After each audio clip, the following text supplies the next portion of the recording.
Welcome, everybody. I think it's 8:30, so we'll get going. We are going to try to run some interactive polls during the session. So if you can go to menti.com and put in the 3440 3476, you can do this on your phone or if you've got a laptop. Try to do that. And in fact, but just to make sure that everybody's in the right session, this is tackling global social challenges through technology and optimizing content delivery to advance UN Sustainable Development Goals. Just make sure everybody's in the right room. Good. Okay, so first question, just wanted to sort of poll the audience, see, how familiar are you with the Sustainable Development Goals? Is this sort of brand new to folks, or, is this something that you're, do you need the number again? So it's menti.com, and it's 3440 3476. Or you can try using the QR code if your camera's that good.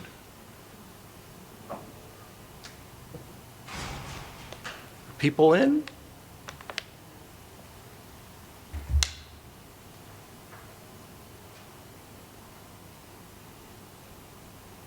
Is it coming up for you? All right. So some people are in, that's good. So go ahead and put your answer in there, and we'll come back to that as we go through the slides, various points during this. Okay? So what we're going to do today is we've got a great panel that are each going to talk for 6 minutes apiece, and then there'll be a question and answer period at the end. And I'll go back and forth with the interactive polling as well.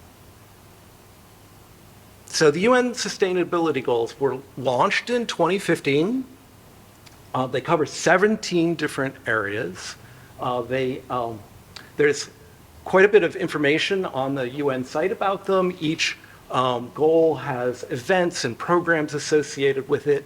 And the UN puts out a progress report annually on how things are going. They launched the program in 2015 and it has an end date of 2030.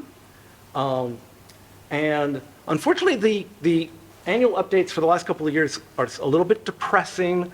Between COVID and climate change and the conflict in the Ukraine, there's been quite a bit of setback across the goals. So it just makes it all the more important what we're trying to do. In 2020, the Publishers Compact launched. It's a voluntary program for publishers. There's 10 main points that the publishers sign up for. Things like appointing a point person internally, allocating real budget to it, and a real effort just to sort of push the goals in general. So that's a good thing, and of course our publishers here are part of that. I did put down a couple of links for folks just so that if you're interested in learning more, you can go.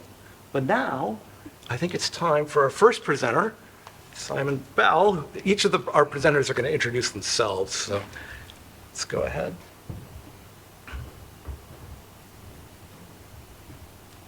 Oops. Great. Hi, everybody. I'm Simon Bell, Institutional Sales Manager at Bristol University Press. And I'm not only really pleased to be here at Charleston, but also be invited here for the first time at the conference to be part of this panel to give you an overview of our collaborative journey we've taken to build on the mission-driven publishing ethos at Bristol University Press and as a university press to tackle the global social challenges we face today. This is the third real-life, in-person conference I've actually been to since the re-emergence of us after COVID.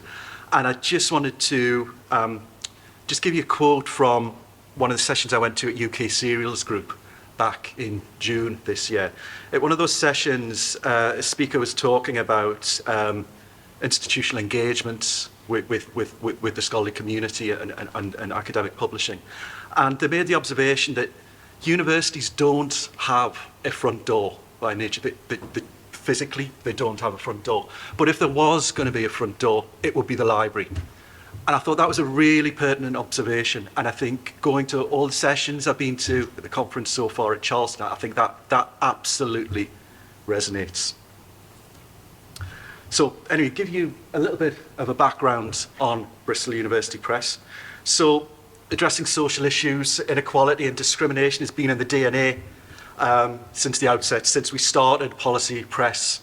I think it was three people, team of 3 people, headed by Ali Shaw, who some of you may know, who is still there at the helm.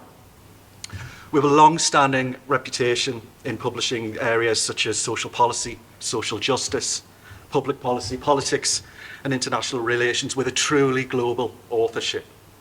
The mission was broadened in 2016 when we created Bristol University Press to address a wider range of global social challenges, drawing on the UN's SDGs, amongst other things, to set our priorities going forward. So from 1996, from a team of 3, we're now a team of 53. We're publishing 300 books per year now. We've got a journal program of 20 journals, which is going to rise to 35 journals by 2027, which is slightly eye-watering. And we were the first university press to sign up to the UN Sustainable Development Goals Publishers Compact.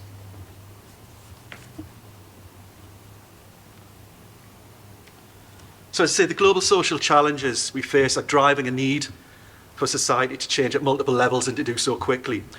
Within the scholarly community, there's an increasing move towards interdisciplinarity, from setting up interdisciplinary research centres to restructuring degree programmes in order to solve complex problems and create new solutions and opportunities. Research silos are holding this back, and I'm sure you guys as librarians, as researchers, as publishers are aware of that. Universities, not just our own parent institution, University of Bristol, are looking at their civic role and exploring co-creation of research, and they're increasingly addressing the power imbalances between research in the global north and on the south, and exploring how we can decolonise research. Global social challenges themes are informed by, but not limited to, the social development goals, which only have a 10-year lifespan. And as a publisher, we're rooted in the social sciences, and it's a social aspect we particularly want to focus on, and our mission is to keep this ethos going beyond the tenure of the Social Development Goals programme. But how are we doing this in practice? So in June this year, we launched our own platform, Bristol University Press Digital, working with KGL Pub Factory as our technology partner. The journey from concept to creation was a truly collaborative process, engaging the library and wider scholarly communities during a period that, unsurprisingly, restricted all aspects of the journey to be carried out remotely. And it was only when we actually brought the platform to life at the end that we actually sat down together in person and actually realised we've delivered this all remotely. It's developed with the aim to break down boundaries to participation in and access to truly global social science research. Accessibility and inclusivity is very much at the bedrock of the new platform. The result is a unique resource for interdisciplinary research, tackling the global social challenges, providing users with e-collections in the social sciences uniquely curated and themed around those challenges in the UN SDGs. So bringing our books and journals portfolio together for the first time, the platform provides access to over 1,400 books and our 20 journals and our full open access portfolio. All content is tagged by global social challenges and mapped to the UN Sustainable Development Goals, which provides a really intuitive way for librarians to curate content easily for teaching and research purposes around these themes. But equally important, it also provides resources to support librarians to in turn support their parent institutions' own strategy or policies around global social challenges and SDGs. The platform is also home to our new, fully open access, truly interdisciplinary Global Social Challenges Journal. The journal itself facilitates thinking about positive new trajectories and to become the journal of choice to address the complexities of global social challenges across disciplines and fields. It's the first journal to be based in the social sciences, while also engaging with research from humanities, arts, and STEM. Including marginalised, minority and indigenous worldviews, the journal will be an important home for research which contributes to the creation of alternative futures.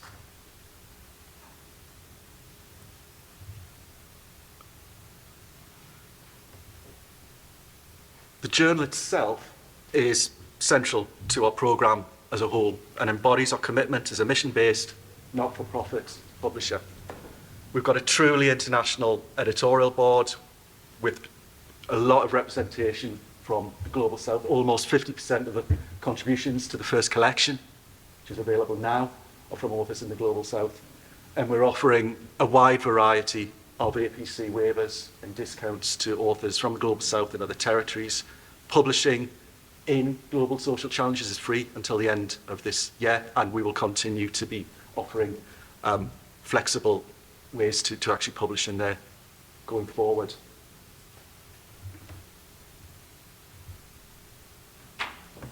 Thank you.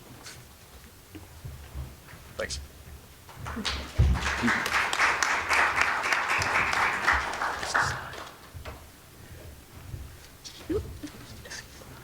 Hi, I'm Katie White. I'm the Sales and Marketing Manager for North America for Edward Elgar Publishing. We're a British-based publisher. We have a very small office in Western Massachusetts, where I'm based. The company is a family business. It's currently run by Edward's son-in-laws. We started in 1986 and remain independent. We publish over 500 academic and professional books annually in the social sciences and legal fields, and we have a handful of journals, mostly under our law list.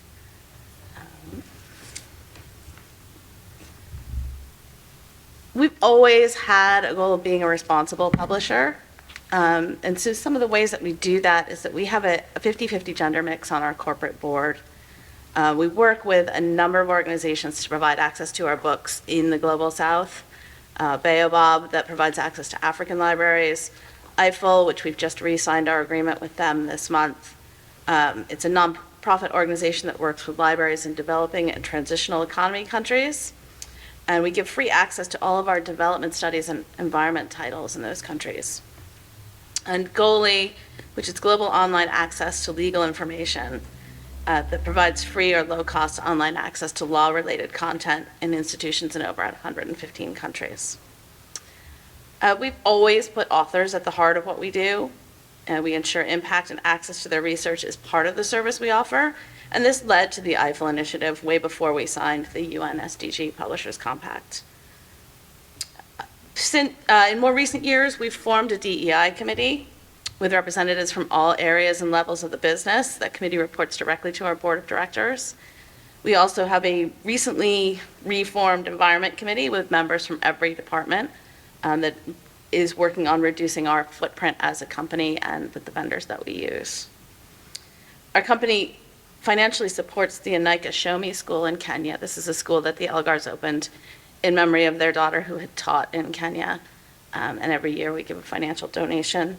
And the school provides education and life skills for young children in a village in Africa. And all of this led naturally to us signing the SDG Publishers Compact. These were areas that we already were publishing in, and because of our commitment to being responsible, it was a natural fit for us. Since signing the compact, we have made some changes editorially. We were already publishing in these areas, but what we did was we went through all the projects that were currently in the works and did a big review and suggested changes to the authors and editors as needed to ensure that we were focusing on diversity, gender balance, and representation in all of these projects, both on chapter editors and the topics in the books. We've done the same with our author and editor guidelines to make sure we were using inclusive language, but also to ensure that there's representation in our books from all different academic communities. All of our manuscripts are now reviewed the same way to ensure the content is inclusive, particularly focusing on adding chapter contributors from the Global South so that we have those voices included. We've expanded our list of referees who review proposals for us to include scholars from underrepresented groups in academia. And we've added additional support for all academics. So for anyone who needs longer deadlines or extra support in the publishing process, we have that in place now. And as we ease back into in-person events post-pandemic, our commissioning editors are seeking out different opportunities to present at conferences and institutions about the publishing process with the explicit goal of broadening out high-quality book writing in underrepresented groups. And across all of our subjects, our editors are making a strong push to publish books that advance thinking on the SDGs and make them more achievable. We've always published in these areas, but we have a greater focus now. These are not in any particular order, but they are series that we have commissioned in response to signing Publishers Compact. Particular note are the first 3 series, the Elgar Companions to the Sustainable Development Goals. These are original reference works that we are coming up with the idea and proactively commissioning it from experts in the areas. We have 15 under contract already, and they'll start publishing in the middle of 2023. The next is a monograph series, Progressing the Sustainable Development Goals, and the Sustainable Future series. The first title is actually coming in June in that series, and these all fit with what we've been doing in these areas. And then we have a few new key titles, which I won't go through, but this is an example of what's in the pipeline and a few recent published things. I'm particularly excited about the Elgar Encyclopedia of Human Rights, which was published in September. Was an experiment where we started loading content onto our platform as soon as we had it, and so we were selling this for about 1.5 years and giving access to the content as it was added to anyone who bought it. And finally, we had to figure out how we were going to disseminate all of these new books that we're commissioning. First, we went through our backlist and recoded everything that we had published in these areas so that they match up with the 17 goal areas. They're discoverable in those areas. If you go onto our platform, they're listed there. You can easily find books in the areas and then drill down into sort of different broader subjects within those. We've created a really nicely discounted ebook collection of all of those published titles to make it easy for universities to just purchase the backlist and even to clear out print books. It's cheap enough that you could, if you had the print books, duplicating them with the ebooks is an easy choice. We launched a few new products, but mainly our essentials collections, where we went through and looked at the highest cited, best-selling, and most used titles in specific areas. So we used the data to curate collections, and those include climate change, responsible business, human rights, environmental law, social policy, urban and regional studies, and other areas that allow librarians to purchase a curated collection of the top titles in those areas. So if they don't have the budget for the big one, we can provide the cream of the crop. We've put extra effort into promoting resources that support social issues so that librarians and users are aware of what resources are available. I think it's great for us to pull the data together, but I think we have to tell people it's there. And we've reviewed all of our pricing tiers with an eye toward reducing costs in the Global South and for smaller, lower tier institutions with smaller budgets worldwide. And finally, we're continually expanding our open access program. We're mainly a social science publisher, so it's harder, there's less funding in social sciences for open access, but by the end of the first quarter, we'll have 100 open access ebooks available. That's it for me.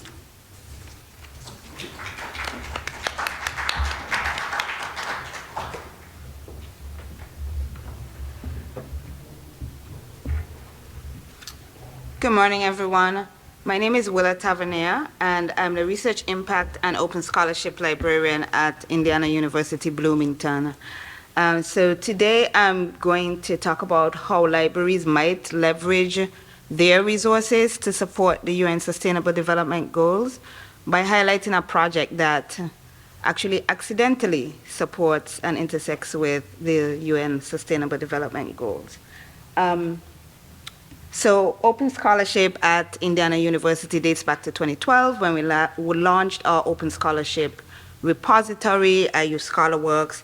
Since then, we've expanded into publishing. We publish over 50 open access journals, and they're all Diamond Open Access, and we also have multiple repositories, including data repositories. We believe that equitable access to data research information is foundational to the production of knowledge. So we are dedicated to supporting this principle, but we are also dedicated to a wide view of what is knowledge. So not only journal articles and books, but new and innovative platforms and publication formats and new platforms and methods for sharing. So earlier this year, we launched a public open digital scholarship project. It's called Land Wealth Liberation, the Making and Unmaking of Black Wealth in the United States, and it relies heavily on publicly accessible and open access research. The digital resource contains a timeline that addresses the origins of the racial wealth gap and continuing factors, and we're leveraging this digital resource to spur conversations, hopefully, among people of different social groups. We're leveraging the technology as an opportunity to use a low computing approach in building it so that we could have a diverse group of students and help them learn digital skills which they may not have already had. And we're leveraging it as a technology of reconciliation. We're presenting material that we hope is capable of spurring conversations and communications that will enable global communities to re-examine collective memory, make space for and respect others who are different from them, and also advocate for restorative justice in government policymaking in a manner that will benefit society as a whole. The things we cover in this public open digital scholarship project intersect with Sustainable Development Goals 8, decent work and economic growth, 10, reducing inequalities, and 16, peace, justice, and strong institutions. We then applied for a grant. We received a grant from the American Libraries Association Civic Imagination Stations project. So we are working with a professor, Dr. Abegunde, who's also a creative scholar, and she teaches an undergraduate class on contemporary social issues. And this year we're focusing on water, how it affects communities globally, and particularly how it affects Black communities as a pressing issue. And this supports Goal 6, clean water and sanitation, as well as Goal 13, climate action. So the Land Wealth Liberation digital resource was picked up by several national outlets immediately on its launch, but even more importantly, the platform metrics show that it has been visited by persons connecting from every continent and region across the globe, which is the participatory promise of open scholarship, that anyone with an internet connection can access knowledge resources. While the concepts that are reflected in the SDGs frame and intersect with our work, as I said at the beginning, we did not actually look at or conceptualize the SDGs as motivation. However, seeing how our project goals interact so deeply with the SDGs has definitely spurred thinking about how we might use the UN Sustainable Development Goals to ground the work we do.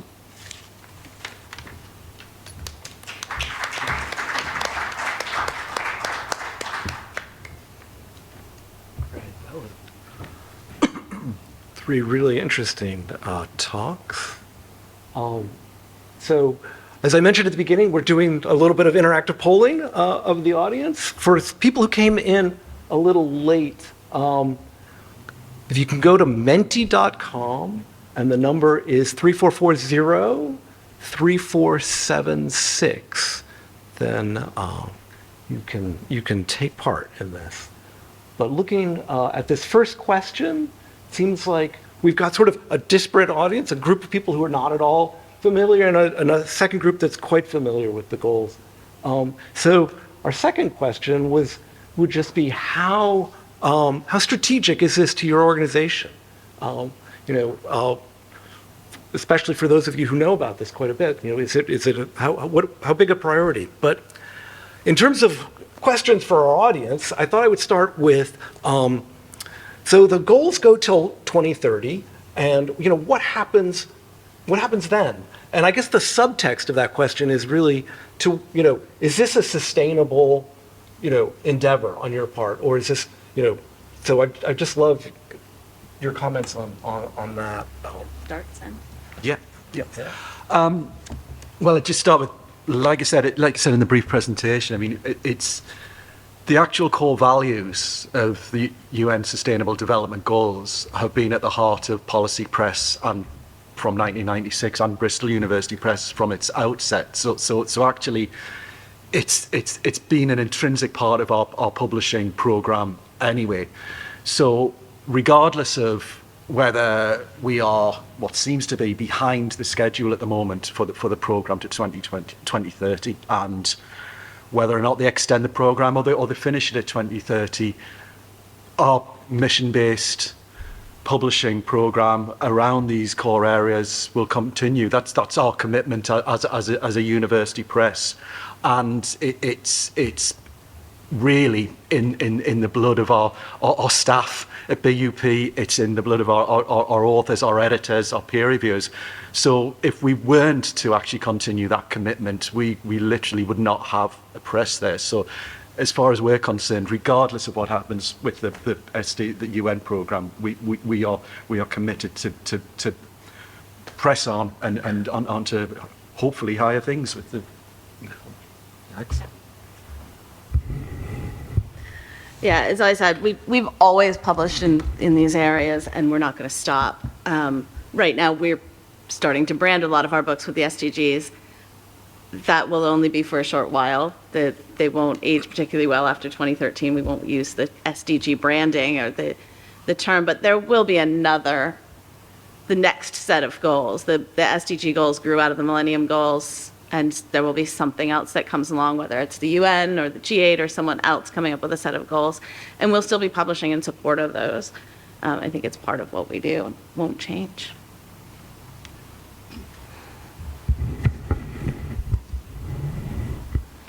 Yeah, so I also think that post 2030, we're still going to be pursuing these goals in some form. I think libraries have a lot of flexibility just because of the way they operate. Libraries have always been sort of a forerunner in terms of adopting or spurring new technologies. I think that we have always leveraged our knowledge resources to meet the demands of a new age, as that has happened over and over again with the digital turn, with open access, for example. So what I think that we can do is start thinking more intentionally about the content of these goals, even though they have a 2030 deadline. I don't think all of them are going to be achieved by 2030. We've seen that it's very hard, in today's landscape, it's very hard to predict how things will pan out far into the future, as we've seen with COVID, which sort of blindsided us. But we were resilient and we came through. At our library, we do have a sustainability committee, and I think that's the only explicit thing that we have, but we can ground the things that are encapsulated in the content of these goals and put more resources towards them. Yeah, from the library's perspective, it seems like a lot of the work is, you know, grant funded, and therefore often there seems to be more sort of emphasis on the development of a new thing than the sort of sustaining the projects, like, for instance, that you mentioned in your talks. I just wondered, you know, is there funding or is there plans for how to sustain that over a long period of time? Yes, so at our department level, we've actually explicitly moved from a launch mindset to a sustainability mindset, and that starts first with our work as librarians.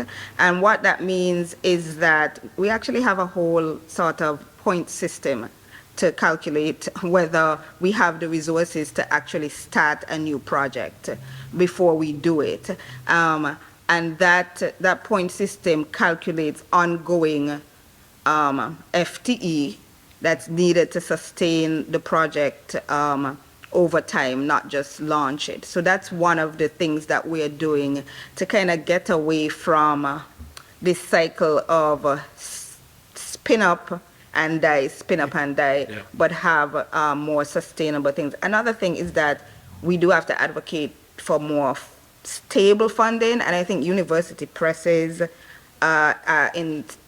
well, I'll say our university press, because that's the one that I'm most familiar with, are of the same view that we need to advocate for more institutional investment into the press and into our publishing and open scholarship programs, so that we're not constantly asking, feel like we're going hands out year after year to try and scramble funds together to maintain what we have. So it's interesting to see the distribution here on how important it is for your organizations. Next question. You've heard some of the talking. I'd just be interested, if we should just get some what words come to mind when you're thinking about global social challenges.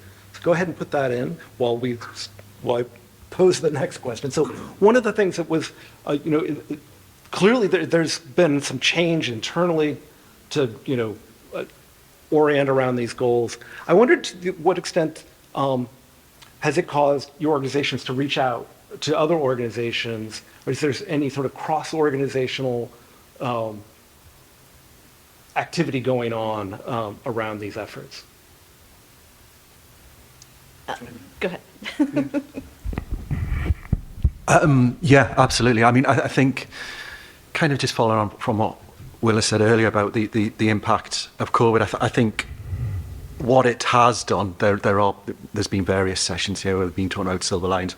I think what it's done from a library perspective is, or certainly the librarians I've spoken to over the last year, is there's been a re-evaluation of the importance of the library, not just as a resource hub to their parent institutions, and an increasing acceleration of dialogue internally within higher education institutions, but also externally. I think what that has done is certainly we've found that that's fostered greater appetite for collaboration, greater appetite for dialogue and exchange of ideas.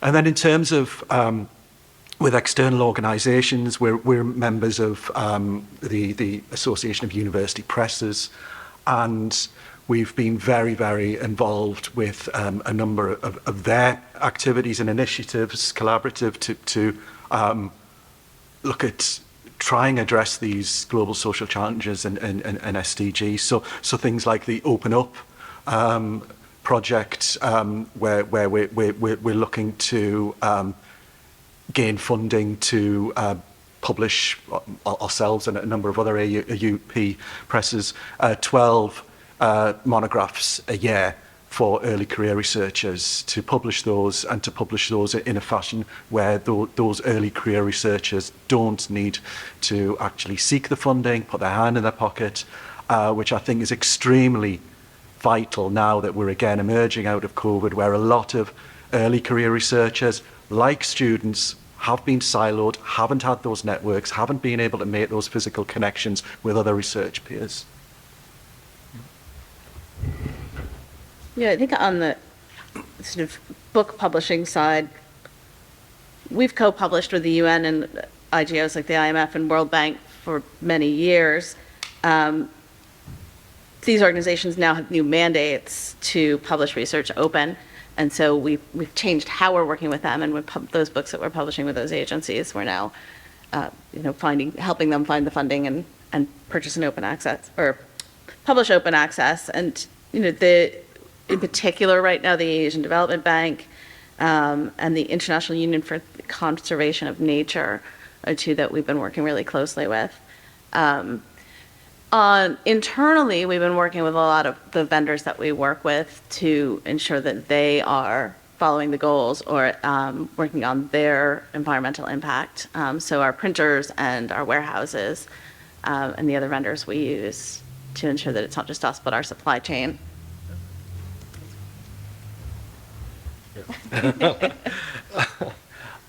Okay, so it's really interesting to see what words are coming up. Amorphous, that's interesting. Okay, so of the 17 goals, if you want to put in what you're interested in, I'm also cognizant of the fact that we're getting close to time. So if any of you have questions, please come up to the microphone, introduce yourself, ask a question. I want to make sure that any of you, if you have questions, have a chance to get them in. So in the title of this, do you have a question? Excellent. Excellent. Hi, I'm Molly Balakov. I'm from Oxford University Press. This is actually a question for Katie. If I understood your presentation correctly, it sounds like you actually took your full backlist and recoded it to pull out keywords associated with the goals. Is that correct? We went through the full backlist, yeah. I mean, not every book fit with the goals, but we Sure, identified those that did and recoded to match each of the 17 goals so that they're now discoverable on our websites under those goals. So that's really admirable, and it sounds like an extraordinary effort. And I'm wondering if you could just speak with a little bit more detail about how many books were involved, what sort of expertise you used internally, how much time you gave yourself to do that. I think because we were already publishing in these areas, we had pretty granular coding on our books, and we're able to use that to sort of identify and match them up with the goals. In the end, we didn't go, when we put together the collection that we're selling, we didn't go all the way back. So the collection itself is only about 500 titles, but we did recode the full backlist. And it was mostly based on data we already had. So it wasn't a sort of one going through each title. It was how we were using our internal subject coding and the TEMA, BIC, and BISAC coding we had. How long did it take? It took a couple of months over the first winter that we signed the Publishers Compact. Can I ask a question about this coding as well? Sure. Is it an internal system, or does it actually travel to the libraries? Can the libraries then see those codes? I mean, how can they see those codes? That's another piece of it. It's not in our metadata per se, other than the coding that was already there. It is on our website, and if you look, we have a list of all the subject areas, and then at the bottom there's the SDGs, and you can expand that to see the 17 goals and find the books. But the coding that's in the metadata is our original subject coding and keywords, which is what we use to sort them into the goals. This is a question for Willa. I wanted to, the internal buy-in that you need from the university to support the project, have you got that internal buy-in? From the university, I've got it sort of after the launch. To be honest, when we first started, we applied directly to the university, which had spun up a racial justice research fund that's still ongoing, but they turned us down for some obscure reasons that we were never really able to understand, although they asked us. So libraries administration actually funded it directly, provided us with the resources 2 years in a row to get it done. And then we applied for grant funding, but the libraries not only matches, the libraries funding can exceed what we have from the grant, and then we have other internal support from other librarians who do work to help support the project. So because it's launched, we got a lot of interest across the university after the fact. But that's still, aside from the professor who we're working directly with, the support from her department, there hasn't been sort of university-wide support That was as going to yet. be my next question are these terms familiar to faculty? Are they interested in what you're doing in the global social challenges? Is it something that resonates with the university and the faculty, or is it kind of they look at it and go, we don't really know what you're talking about? No, it resonates with certain faculty who are already doing that work. So they'll come out to support, to spread the word, etc. People in like anthropology, people in geography, people in public health, they're big supporters. It's a fantastic project. It really looks amazing. Thank you. So, excellent. People are working on that. Hi, I have another question to Katie. Unfortunately, this is going to Daniel. go for it. I mean, you were talking about the SDGs and that you're establishing a series on these topics. So I was wondering, your target audiences, how do you disseminate your books? I mean, you were talking about a discounted model, pricing model. However, I think, especially in the global south, which is probably one of the main regions, I think the capability of disseminating these books, haptic books, is limited. So how are you handling that? Well, some of it is the organizations I spoke about at the beginning that we work with, like Eiffel, where the books that are relevant to the topics we have there, the environment, anything to do with the environment and development studies will go free in those collections to the libraries that they serve. And the Baobab, also the collections there that are going to African libraries. So we are working with other organizations to disseminate either free or very low cost.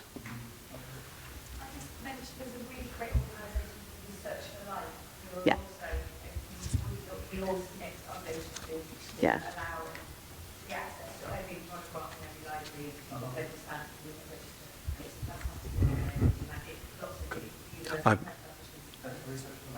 Yeah. Yes. That was Research for Life. I'm just reiterating that because we want to make sure it gets recorded for the virtual session. That's okay. So I think that kind of wraps us up. We're at time, unfortunately. But thank you very much to the panelists who I think did a tremendous job and really, really interesting.